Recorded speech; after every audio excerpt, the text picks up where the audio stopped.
Okay, remember that they're changing my voice.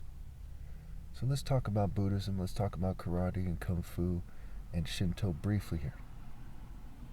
Because karate and kung fu are seen as the main competition or the main types of martial arts that you would compare to my Royal African Falcon Skywalking top martial artist martial art. Now, why wouldn't it be American martial arts? Because, we think of like Hulk Hogan or something when we think of Americans doing some kind of fighting art, right?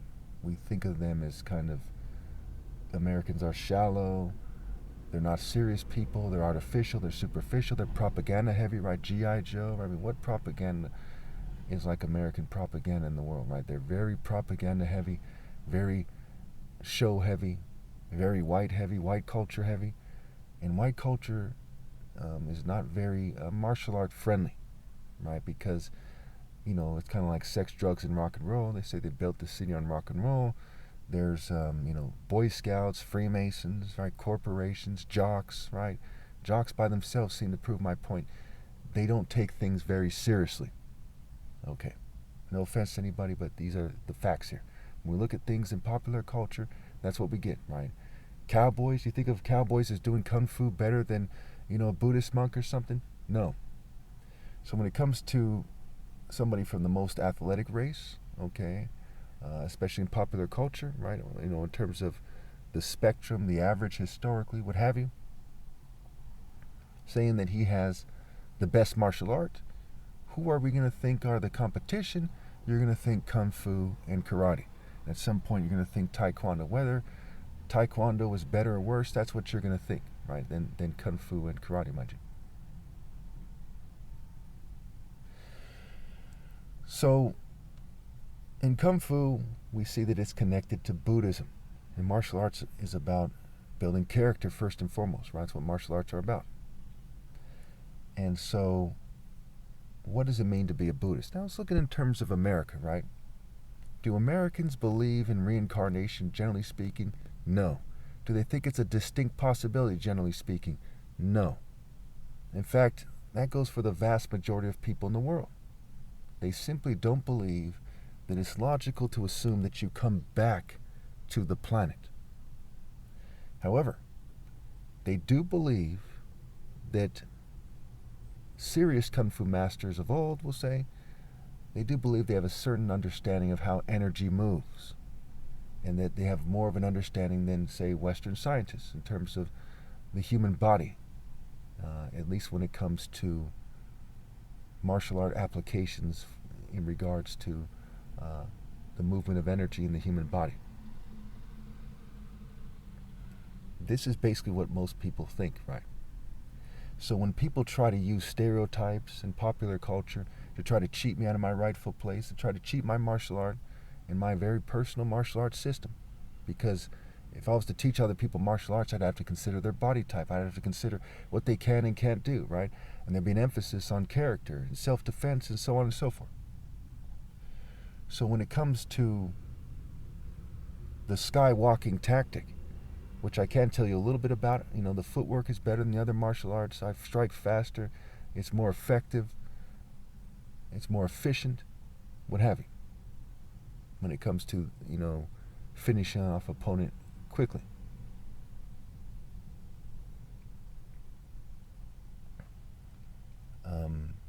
So now let's look at this thing here. So in Kung Fu, you have various forms of Kung Fu, various subcategories. You have Shaolin Kung Fu, you have Hung Gar, you have Wing Chun, you have people who do Kung Fu relative to their family's history, and they have a very specialized form. It might be Shaolin or something else, but it's like a family tailored style. There are certain masters, right? Maybe they're not in the same family, right? So the style is tailored to that to their school. You have what's called charlatans, right? People who just make things up or something and who lie about it. And you have monks, you have people with schools all over the world, what have you. Now, inevitably, there's going to be some people, like with every other martial art, that specialize more in weapons or more in forms, and some people who are better at sparring. So when the masses of people don't understand these things, and they think that there's one size fits all and that there's one kung fu, a lot of people don't even know that there's more than one type of kung fu. That they're not quite qualified to assume that I'm magically wrong. The fact of the matter, if anyone who assumes that I'm wrong is an idiot, okay? Because of my top martial arts challenge, if for nothing else. The guy who says, hey, let's spar. In a world where people are sparring all over the world, it's the number one form of martial art competition. Okay, it's sparring. So to anyone who assumes I'm wrong is like an idiot. So also I bent over backwards to get the message out there. TikTok, Facebook, YouTube, people are sharing this on other platforms, Instagram, wherever the hell they're sharing it, So it's safe to say my challenge is talked about, historically at least, on all platforms. Give or take. The people from all over the world know about my challenge. Especially when you look at the Christian argument, right? Christianity is the largest religion in the world, or largest type of religion. So because of that, there's people all over the world who are like, this guy has said he's the Messiah, and a lot of them know that these people refuse to debate me. They'll debate each other all day. You see Mormons debating Catholics, and Catholics debating Protestants, and on and on. Christian and Muslims debate, but they're afraid to debate me. And speaking of that, the next video I'm going to make here is a video about an exchange I had in the comments recently, and it shows you time and time again I'm right and people are wrong. So to use mainstream social norms, which people often try to use to discuss things with me historically, to try to magically prove something they can't, which is the idea that I'm magically wrong, is stupid. Because those are the easiest people to debate. When somebody is trying to really prove me wrong, if they just say, hey, and they just toe a propaganda line, those are the debates I'm the most prepared for. Those are the arguments I'm most prepared for. And I easily prove them wrong. And I'll post that in the next video. You'll see that there. So it's safe to say we've established that you need a very specific and well thought out argument that is fair, there's no gaslighting, no BS, to even have a chance to begin to try to prove me wrong. But the bottom line is I'm right. And it's a matter of, can you do the math or not?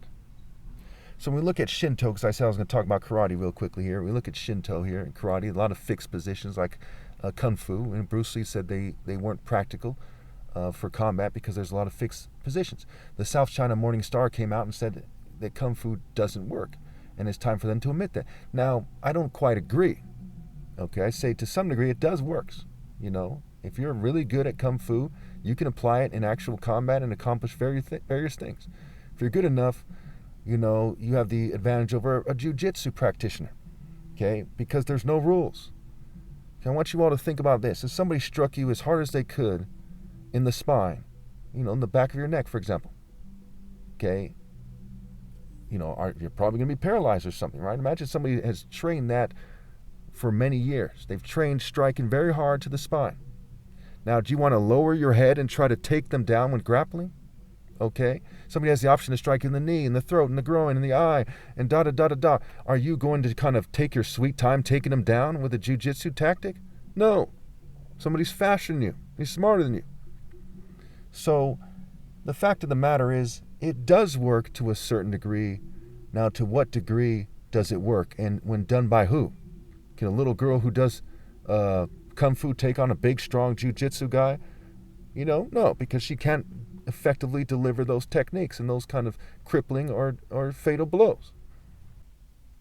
Okay, now it's safe to say that the Shinto system is pointing to me whether they intended for that or not, right? A Shinto sun gate.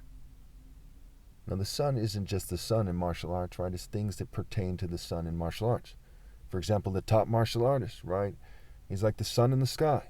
And we see that being said in Psalm 19. Now, if you were to say that to a Shinto practitioner, if he was very proud, very ethnocentric, very tribalist, he might reject that argument. But if he wasn't, he probably would agree. Okay? Because part of martial arts, including Shinto, is human life. Right? What is that plant? What does it mean? What is this? What is that? Are they going to say, well, he's black and people stigmatize black people, so I don't think it has any spiritual significance? No. Is he going to say the sun itself came down in human form and taught him karate and says, do only karate? No. So it's safe to say that they would agree.